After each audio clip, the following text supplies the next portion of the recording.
Service benchmarking does not mean that you look at your competition.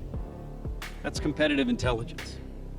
Service benchmarking means that you look at other organizations to see what are they doing in other parts of the world or in other industries that we could learn from. So for example, if you're doing things online, you might want to learn from Amazon. If you're doing things face-to-face over the counter, you might want to learn from hotel check-in. If you're doing things where there's transaction and then you're following up to make sure that something was complete, you might want to do bank mortgage application study.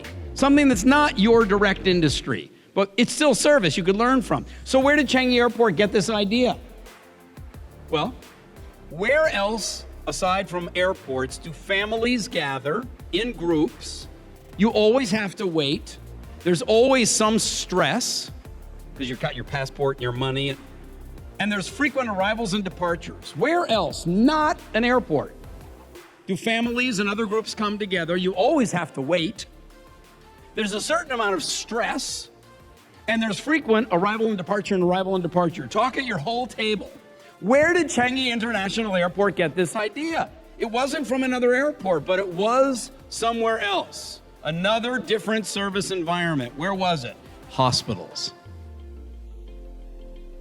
So what do hospitals do to give guests, families, patients a place to relax and sit and be quiet and de-stress? They create gardens.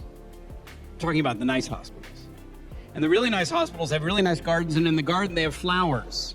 And if you have enough flowers, what do you get?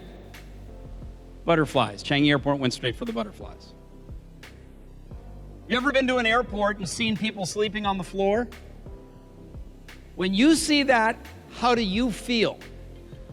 You don't feel good to see it, right? You're not even the one sleeping on the floor, you don't like it. So at Changi Airport, they created all of these resting areas, not only for the people who needed to rest, but so that everybody else doesn't have the perception point of, oh my gosh. And the koi fish ponds, because it's an Asian environment, and the fish represent prosperity and long life. And the art forms, so that people are going, am I in a museum or am I in an airport? And this is what drives them 100% of the time.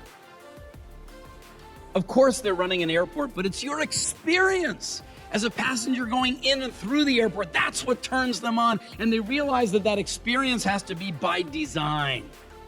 You can't just let the check-in people do the check-in job, and then the security people do the security job, and then the immigration people do the immigration job, and then the lounge people do the lounge job, and think that you're going to end up with a good experience. You, leaders, have to take this higher level perspective of, from the very first moment somebody thinks about or hears about Al Ansari, where did that happen? Did it happen online? Did it happen in an advertisement? Did it happen in a shopping mall? Did it happen over the phone?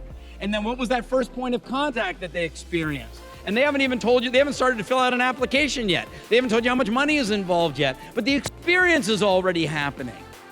So this is not just about your process, this is about the perception. Thanks for watching this video. Your dedication to serving better and caring more makes the world a better place for everyone.